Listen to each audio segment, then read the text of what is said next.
Maria Elvira chegou, pode dar uma palavra aqui, em nome da coordenação do programa. Bom dia, não estava preparada. O problema da família. A família, tanto a Adriana Facina como Maria Elvira, tem a família, um ciclo de desenvolvimento, né, do grupo doméstico estratégico, que as crianças são menores e tal. Foi isso que aconteceu. O filhinho da Adriana adoeceu, então ela não pôde vir e o professor João ele se desculpou, ele está viajando, ele está em Manaus, está migrando. Então, em nome da coordenação, eu queria dar as boas-vindas, porque vocês chegaram às 9h30, as boas-vindas já foram dadas, eu queria agradecer pela presença, porque hoje é um dia bem especial, a gente está organizando este evento desde o começo do ano. Eu não, na verdade, foi uma coisa que surgiu na coordenação passada, foi a Olivia, a Bruna e o Federico que começaram com isso, e passaram para a gente, né, que entrou na coordenação, e tem havido uma grande movimentação dentro do PPGás, todos os professores, vários alunos, enfim, para que este dia fosse uma homenagem não autorizada, vamos dizer, não está autorizada. Mas, na verdade, não é uma homenagem, é uma homenagem no sentido da trajetória do Moacir e da Giralda dentro do museu e tudo que vocês têm feito, todas as pessoas que vocês têm formado e que continuam formando, porque vocês continuam no PPGás, né? Mesmo aposentados, vocês vão seguir conosco muito tempo, graças a Deus, e aos orixás. Então, é isso. Eu queria simplesmente, enfim, falar que a gente vai passar um dia muito legal. Depois temos às 5 horas temos a exposição de fotografias e logo depois um coquetel. Então, vamos a passar um bom dia. Bom, então, continuando, nós passamos a fase das bandas menores, e aí eu vou ler aqui o texto que a Beatriz mandou, né? Depois a gente passa para o John. Bom, então, Beatriz Herédia, né? Eu devo fazer dois esclarecimentos. El primero, que sirve em parte para me justificar por meu improviso. Até há poucos dias... Bom, ela escreveu em português, não vou... Até há poucos dias, eu não sabia que a homenagem seria hoje. O convite para participar desse evento foi feito em maio, quando ainda se pensava no primeiro semestre. Mas de lá para cá houve um silêncio absoluto. Além do susto, me justifico porque não tive tempo de preparar como deveria. Agradeço a compreensão de Maria Elvira. Bom, a segunda questão é como homenagear aos meus queridos colegas e amigos Moacir e Giralda.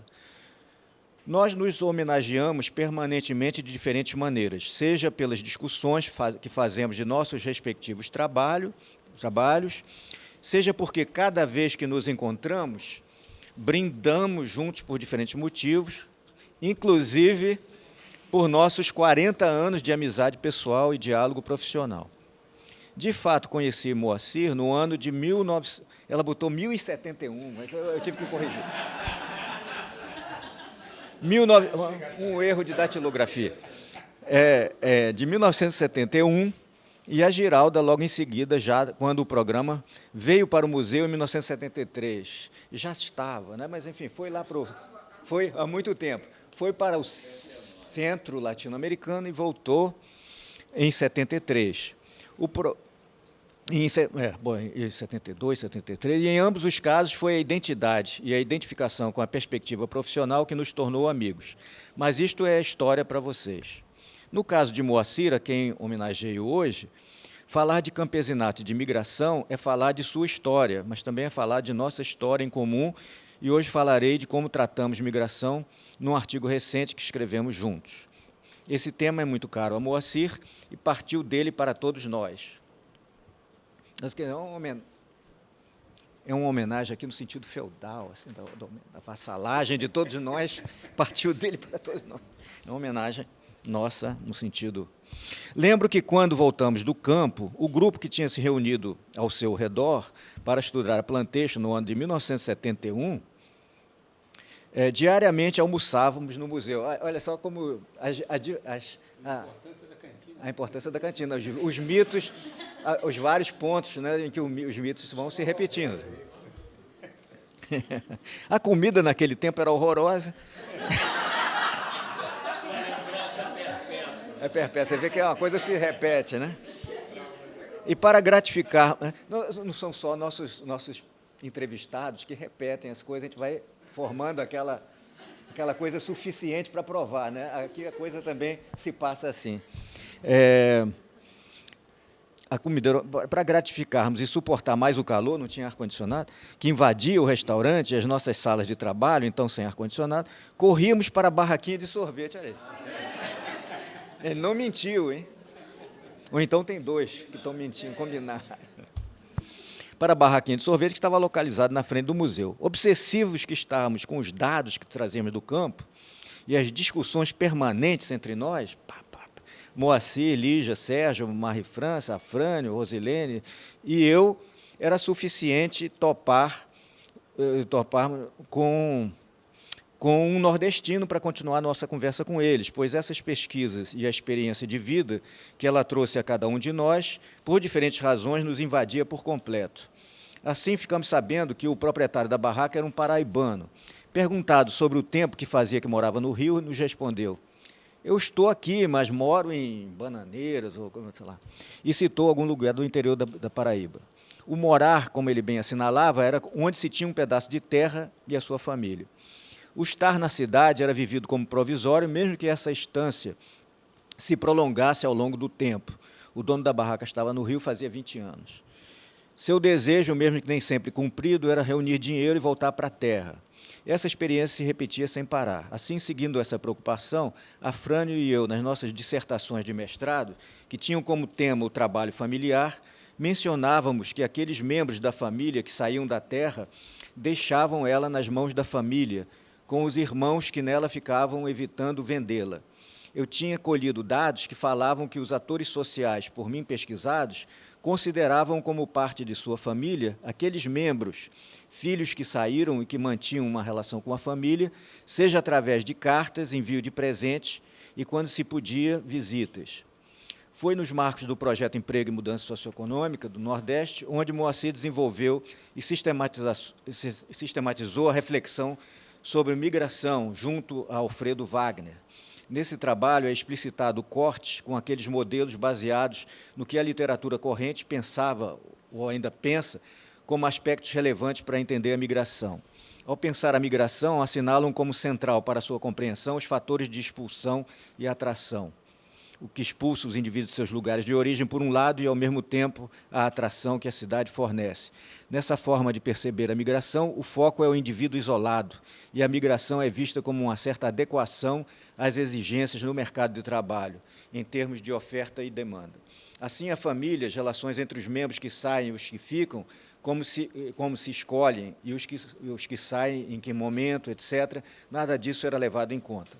Naquele trabalho, eles já assinalam e chamam a atenção para o fato que a migração não significa necessariamente uma ruptura com a situação anterior, mas, ao contrário, ao criticar essa literatura, se põe em evidência que os deslocamentos não significam rupturas, mas, ao contrário, é parte de uma estratégia familiar que torna possível a continuidade da família desses produtores ligados à terra. E, mais ainda, a partir dessa análise, podemos afirmar que a migração é constitutiva da própria existência da família camponesa. É essa problemática que é retomada em diferentes situações e em diferentes formas em vários trabalhos realizados por Moacir e também por outros membros do mesmo grupo original, ou ainda daqueles pesquisadores de outras gerações que a ele foram se incorporando. Faz uns poucos anos atrás, ao fazermos eu e Moacir um projeto sobre família, retomando preocupações de cada um, pois esse tema da família é muito caro e presente em todos os meus trabalhos, e nesse projeto se colocava dessa mesma maneira, de analisar os deslocamentos de diferentes grupos sociais.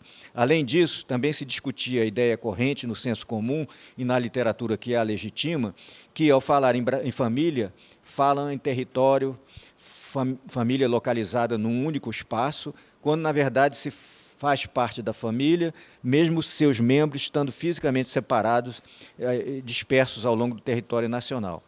e existe uma série de mecanismos que garante a continuidade dessa relação. Enfim, hoje essa questão está presente no trabalho que escrevemos conjuntamente e que se refere aos produtores ligados ao agronegócio, onde essa problemática novamente aparece e se impõe. Nos termos da pesquisa sobre o agronegócio, realizada em diferentes regiões do país, que reuniu 30 pesquisadores, foi coordenada por Moacir e mim mesmo, assim como Sérgio Leite e Leonil de Medeiros, professores do CPDA, a questão da migração volta a se colocar. Aqui vou pegar algumas das ideias que nortearam o nosso artigo, exemplificando apenas com uma das situações analisadas, né, em Mato Grosso, Minas e Bahia. Por razões de tempo, vou me referir apenas à região do Mato Grosso. Essa região de Mato Grosso, um dos estados onde a soja se impôs nos últimos anos, o primeiro produtor do país, foi uma área de forte expansão demográfica. Os dados do censo põem em evidência a triplicação da população desde de 90 para 2010. O aumento da população estabelecida nas regiões de expansão da soja faz com que os municípios de maior produção e surgidos nesse processo recente tenham um aumento populacional muito maior quando se compara com os aumentos de população ao nível do estado do Mato Grosso como um todo, inclusive quando são comparados com os dados existentes a nível nacional. A análise dos dados estatísticos põe em evidência aquilo que é passível de observar a olho nu quando se visita essas regiões. O acréscimo de população não só resulta de migração dentro do estado, mas de movimentos migratórios que têm origem em outras regiões do país, em especial na região sul do país.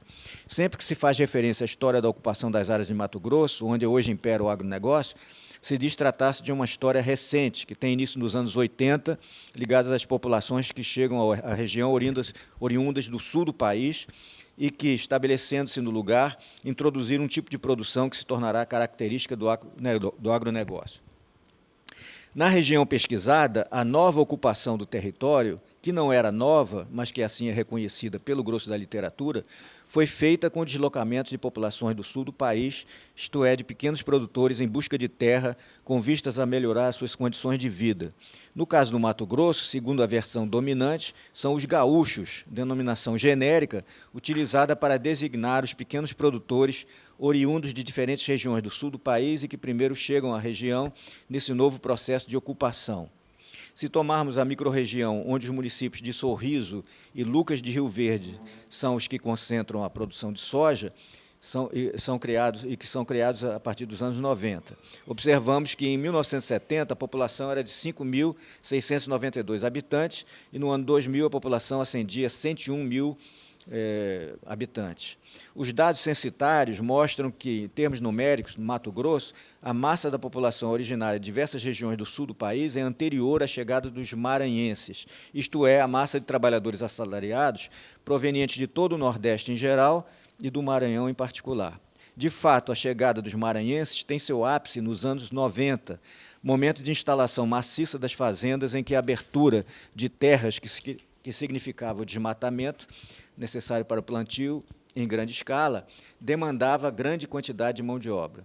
Se os gaúchos chegam para estabelecer-se no local, e assim o fazem definindo-se como sendo do lugar, como estando em seu mundo, no caso dos maranhenses, seu mundo é outro, é onde estão suas famílias, e as fazendas de soja são territórios de passagem, mesmo que ali permaneçam por bastante tempo. Adiantando o que vou tentar mostrar brevemente, começando pelo final, são dois grupos que estão em permanente movimento e que, longe de serem complementares, como seria se fossem pensados em termos de oferta e demanda de emprego, eles se esbarram. E o que isso quer dizer? No Mato Grosso da soja, não há maranhenses com terra, a terra está associada aos gaúchos. Mas se todos os agricultores são referenciados como gaúchos, não é menos verdade que nem todos são gaúchos, nem todos os gaúchos são agricultores. Há técnicos, comerciantes, profissionais de diferentes tipos, peões, funcionários, etc., e, fundamentalmente, muitos trabalhadores braçais. Mas a população se autodivide entre gaúchos e maranhenses. Os habitantes dessas novas cidades de Mato Grosso classificam os espaços da sua cidade, bairros de gaúchos mais valorizados e bairros de maranhenses, os de condições mais precárias, estabelecendo e confirmando uma segregação geográfico-social que chama a atenção a quem visita esses lugares. Essa segregação se manifesta nos preconceitos dos gaúchos, em fórmulas do tipo: maranhense não trabalha, bebe, não tem família, anda sozinho, e os gaúchos, enfim, a população gaúcha responsabiliza os maranhenses pela violência que dizem estar sofrendo. É interessante dizer que não há críticas marcantes do outro lado e que a violência inexiste se comparada com o que acontece ao nível do país como um todo. É necessário assinalar que ser gaúcho não significa ter nascido no Rio Grande do Sul. A maioria da população, segundo os dados estatísticos, chega ao Mato Grosso, que chega ao Mato Grosso, vem do Paraná e de Santa Catarina. Esse último estado é o mais populoso nesse deslocamento. Gaúcho, às vezes, é intercambiável com sulista. A situação é mais complexa e não posso me deter aqui, mas o que faz com que os paranaenses ou catarinenses aceitam ser classificados como gaúchos? São certos atributos sociais que respondem a valores como família, trabalho e outras concepções. A ideia que eles chegam para se estabelecer no lugar, que eles são do lugar e chegam com famílias, como já dissemos, os separa dos maranhenses que, na sua visão, andam sozinhos e sem família, como se esta não existisse para eles. A realidade mostra que os maranhenses se deslocam também orientados por estratégias familiares, mas de tipo diferente. Eles viajam aos diferentes lugares, percorrem às vezes o país de norte a sul, fazendo as diferentes colheitas, para, com o dinheiro obtido, não permanecer no local, mas retornar à sua casa, que é o lugar onde ficaram suas famílias. Os recursos obtidos nos trabalhos, nas fazendas de Mato Grosso, não são usados para comprar terra ou outros bens ali, mas sim para melhorar as condições de vida, compra de terra e gado no Maranhão ou qualquer lugar do Nordeste de onde chegam. Se pudermos falar de conflito ou de disputa entre gaúchos e maranhenses, diremos que é uma disputa imperfeita, pois acontece entre grupos assimétricos por um mesmo objeto. Assim, uma disputa de território, mas de territórios em que as estratégias familiares de ambos recortam de diverso modo. Estão presentes de maneiras diferentes. São dois grupos em permanente movimento, os gaúchos em procura de terra, enquanto os maranhenses estão em busca de vantagens para se reproduzir em seus locais de origem. São dois movimentos com lógicas e calendários diferentes, por isso é que afirmamos que esses grupos se esbarram. Finalmente, queria assinalar, já fora do artigo, que pensar a migração não como ruptura, mas como estratégia das famílias envolvidas nesses processos, tem consequências políticas importantes que aparecem em diferentes experiências com que eu e também outros nos defrontamos ao longo de nossa vida profissional. Vou assinalar algumas das implicações que tem pensar migração não como ruptura, mas como estratégia das famílias desses trabalhadores para assegurar a reprodução camponesa. Nos anos 80, quando se discutia a criação de sindicatos exclusivamente para assalariados rurais, que até então estavam agrupados no mesmo sindicato dos pequenos produtores, ou num sindicato que agrupava várias categorias, o argumento central dos defensores de sua criação, né, de sindicatos para assalariados, argumentavam interesses diferentes que haviam entre esses dois grupos de trabalhadores. Lembro de uma discussão que tivemos em São Paulo, em que nós, baseados nisto que vínhamos dizendo, afirmávamos que esse corte não correspondia à visão que os grupos têm de si próprios. Um pequeno produtor pode ser parte do tempo assalariado, um filho pode ser assalariado, seus irmãos pequenos produtores. Enfim, esse recorte não corresponde ao corte estabelecido pelos próprios atores sociais. Assim, um membro da família sair e trabalhar como assalariado não era vivido pelos atores envolvidos como um corte, ao contrário, pelo fato dessa saída ser, ao contrário, essa saída era a condição para que a família mantivesse seu trabalho ligado à terra. No caso dos assentamentos, isso também estava presente no processo de escolha do tipo de trabalhadores que teria direito a usufruir de uma parcela no assentamento. A nossa maneira de ver a questão entra em conflito com a versão do senso comum, que denunciavam e acusavam que gente que morava nas cidades reivindicava o acesso à terra. Isso é desconhecer precisamente como pensam e se sentem esses trabalhadores, pois mesmo morando na cidade, eles se sentem identificados com o local onde permanece a terra que estão ligados, seja por serem eles mesmos proprietários ou porque a terra está em mãos de algum membro da família, irmão ou pai. Daí que, independentemente do tempo que estão fora, eles sentem que moram naquele local onde permanece sua família de origem e é onde está o pedaço de terra com que se identificam. Poderíamos dar outros exemplos, mas considero que os mencionados são suficientes para o objetivo da nossa sessão. E aqui termino porque